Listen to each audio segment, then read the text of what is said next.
इतने साल हमने नेपाल को शरण दिया, इतने साल नेपाल से कितने लोग इंडिया आए और साथ ही साथ कितने लोग अभी भी आते हैं।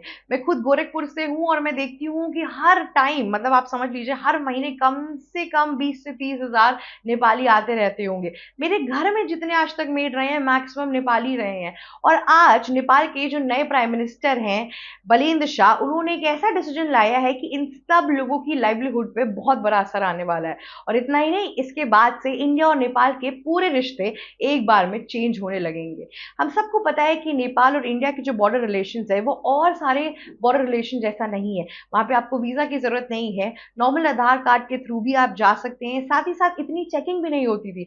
मैं आपको बता दूं कि मैं जिस स्कूल से पढ़ती थी वो स्कूल से 5 साल मैं नेपाल में ही पिकनिक के लिए गई थी, काठमांडू के अंदर। और तब तो शायद मेरे पास आधार कार्ड भी नहीं था, लेकिन जो स्कूल के हेड प्रिंसिपल्स थे, टीचर्स थे, उनके आधार कार्ड से पूरी चेकिंग होके हम आगे बढ़ जाते थे। तो इतनी सुरक्षा और इतनी चीजें कभी नेपाल और इंडिया के बॉर्डर में थी ही नहीं।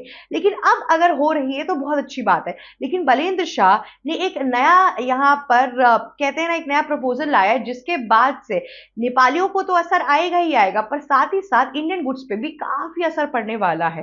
देखिए, हमारा जो छोटा छोटा मार्केट है ना, जो नेपाल से सटा हुआ है, स्पेसिफिकली जो बॉर्डर वाले एरियाज है, उन सब जगहों से नेपाली खुद सामान लेकर जाते हैं और नेपाल के अंदर बेचते हैं। अब आप ऐसा सोच रहे होंगे कि ऐसा क्यों करते हैं। देखिए, इंडिया का जो पूरा सिस्टम है, लॉजिस्टिक है, वो बेटर है नेपाल से। यहाँ पे चीजें ऑर्गेनाइज्ड है और इतने बल्क में है कि चीजें अच्छे और सस्ते दामों पे मिल जाती है, तो लोग यहाँ से ले जाके वहां बेचना शुरू कर देते हैं। लेकिन अब बालेंद्र शाह ने एक नया रूल लाया है जिसके अंदर उन्होंने बोला है कि अब जितने भी लोग इंडिया से सामान इंपोर्ट करेंगे और अगर वो 100 रुपए से ज्यादा हुआ तो यहाँ पर फिर आपको इंपोर्ट ड्यूटी चार्जेस देना पड़ेगा। अब नेपालियों के अंदर ये आ गया कि अरे, इंपोर्ट ड्यूटी चार्जेस जितनी की तो खरीदारी नहीं, उतना तो हम चार्जेस देते रहेंगे। और 100 रुपए तो बहुत छोटी रकम होती है। कोई भी चीज अगर आप नेपाल से ला रहे हैं 100 के तो ऊपर ही होगी ना। अगर बल्क में ले ले वो तो हटा ही दीजिए, पर आप एक नेपाली हैं और आप समझ लीजिए कि आप इंडिया से कोई सामान लेके जा रहे हैं, ठीक है, आप इंपोर्ट करवा रहे हैं,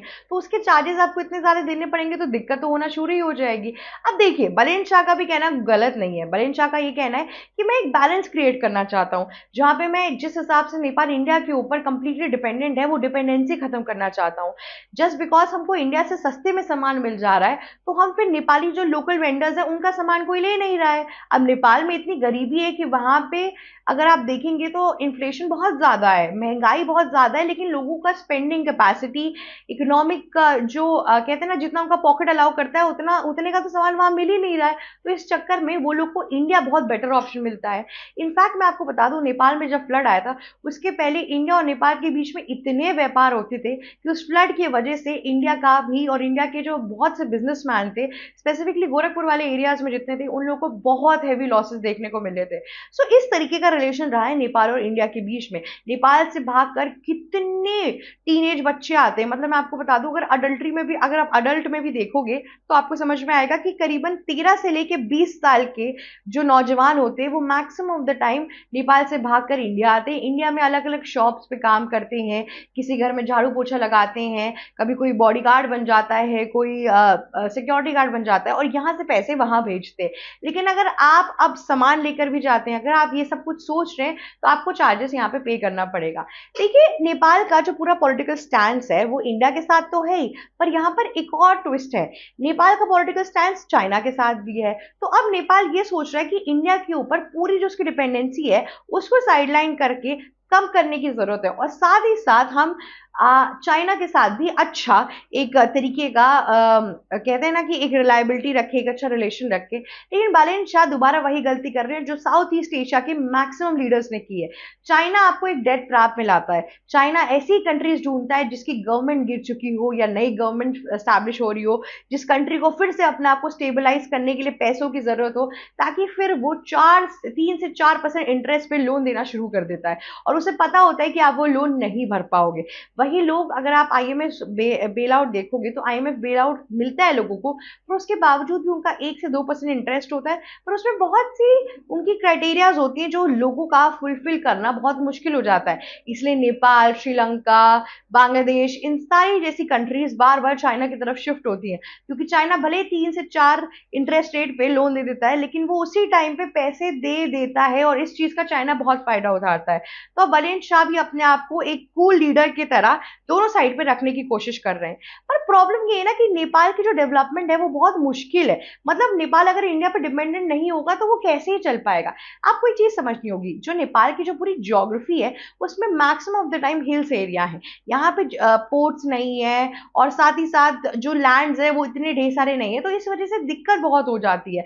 अब नेपाल अपने पोर्ट्स के लिए, अलग अलग कंट्रीज से सामान के लिए जो शिपिंग रूट से आता है उसके लिए उसको इंडिया पे ही डिपेंडेंट होना पड़ेगा, इसीलिए मामला यहाँ पे फंस जाता है। लेकिन क्या पता बलेन शाह एक नया तरीका निकाले इस पूरे चीज का।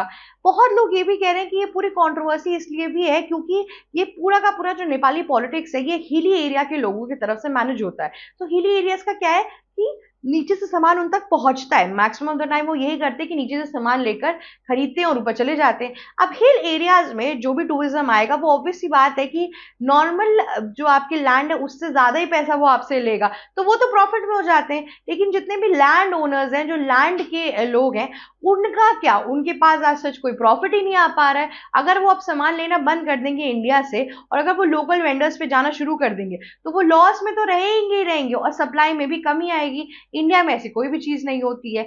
लेकिन यही बात है कि अब चीजें शिफ्ट होने वाली है। इन सब चीजों के चक्कर में इंडिया के ऊपर भी हैवी लॉस आना पड़ सकता है। देखिए इंडिया नेपाल के ऊपर रिलायबल बिल्कुल भी नहीं है, लेकिन नेपाल की रिलायबिलिटी जो हमारे ऊपर है उससे हमारा जो माइक्रो बिजनेस है ना, कहते हैं ना कि छोटा छोटा सामान B2B जो चल रहा है छोटे छोटे सामानों का, वो बहुत ज्यादा इस चीज पे डिपेंडेंट है और वो इफेक्ट होगा।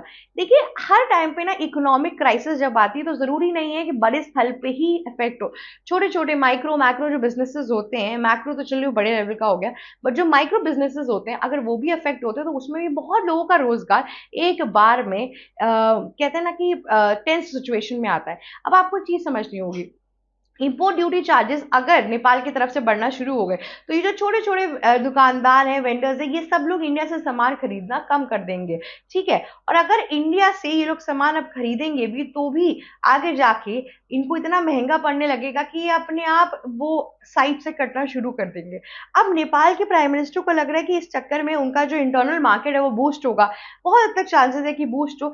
लेकिन एक और चीज मैं आपको बार बार बोल रही हूँ, बलेंद्र शाह एक चीज बोल रहे हैं कि नेपाल के पास अभी पैसा ही नहीं है। जब जिस कंट्री के पास पैसा नहीं है उसको इस बेसिस पे काम करना चाहिए कि पहले उसके पास बहुत ही सारा रेवेन्यू आ जाए, उसके बाद से ये स्टेबलाइजिंग और आत्मनिर्भर जो स्टेप है तब ये उनको लेना चाहिए। पर बलेंद्र शाह मुझे लग रहा है पैसा कमाने का पूरा जरिया नहीं देख रहे हैं, पर एक तरीके से अपनी इकोनॉमी को बूस्ट करने की कोशिश कर रहे हैं, पर उनका तरीका गलत जा रहा है। अब देखते हैं कि इस पूरे गेम प्लान के अंदर बलेंद्र शाह किस हद तक एक तरीके से अगर आप देखेंगे तो सक्सेसफुल होते हैं या क्या करते हैं। अभी तक बलेंद्र शाह ने जितने भी स्टेप लिए हैं वो ऑन पेपर तो बहुत अच्छे लग रहे हैं, पर रियल लाइफ एग्जीक्यूशन में उसके ऊपर बहुत बड़े क्वेश्चन मार्क्स निकल रहे हैं। बलेंद्र शाह ने बोला कि जो आपके नेपाल में जो गवर्नमेंट स्कूल है उसी में सारे बच्चे जाएंगे, एक समान तक एजुकेशन प्रोवाइड होगा। अब मुझे आप एक बात बताइए, इंडिया के अंदर गवर्नमेंट स्कूल के अंदर तो बच्चे जाते ही हैं, लेकिन क्या प्राइवेट सेक्टर्स में बच्चे नहीं जाते हैं? और अगर प्राइवेट सेक्टर्स में लोग जाते हैं तो उस प्राइवेट सेक्टर से कितने लोगों का रोजगार बनता है? वैसे भी गवर्नमेंट जॉब्स को क्रैक करना सबके बस की बात नहीं है, सबके पास गवर्नमेंट जॉब की कम ही सीट्स होती हैं। और अगर सिमिलर चीज होने लगी तो क्राउड और बढ़ जाएगा और लोगों के पास जो एजुकेशन सेक्टर से एम्प्लॉयमेंट आता है, छोटा मोटा एक घंटी बजाने वाले जो भैया होते हैं उनका, खाना बनाना, मिड डे मील वालों का, और साथ ही साथ प्राइवेट स्कूल्स के अंदर जो स्टाफ होती हैं, चीजें होती हैं, उन सबको अगर आप रिप्लेस कर देंगे तो यहाँ पर एनीवे बहुत लोगों का रोजगार छिन जाएगा। तो अभी नेपाल को पैसे लाने की जरूरत है। नेपाल को कहीं ना कहीं श्रीलंका का पूरा ग्राफ फॉलो करना चाहिए।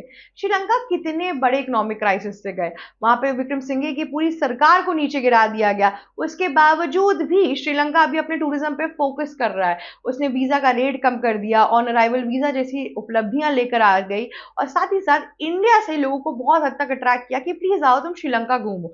अब इंडिया के लिए तो श्रीलंका सस्ता ही पड़ रहा है, तो अब इंडिया से बहुत लोग जाने लगे, जिसके बाद से और भी लोग श्रीलंका जाना शुरू कर जा रहे हैं।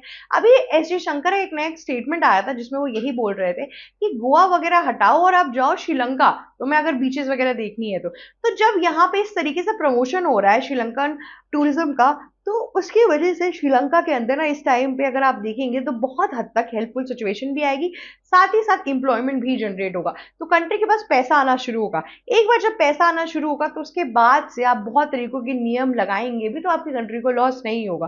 पर ऐसे वर्ष पे जहाँ आपके पास पैसा ही नहीं है, आप नियम पे नियम लगाए जा रहे हैं, ये अपने आप में एक पॉलिटिकल सुसाइडल मिशन है। अब देखते हैं कि बलेंद्र शाह इससे कितना दूर जाते हैं। आज के लिए बस इतना ही। अगर आपको ये वीडियो अच्छी लगी तो लाइक, शेयर, सब्सक्राइब और कमेंट करना बिल्कुल भी मत भूलिएगा। थैंक यू सो मच हमारा वीडियो देखने के लिए। एबीसी हिंदी न्यूज, आज ही जुड़िए हर खबर के साथ।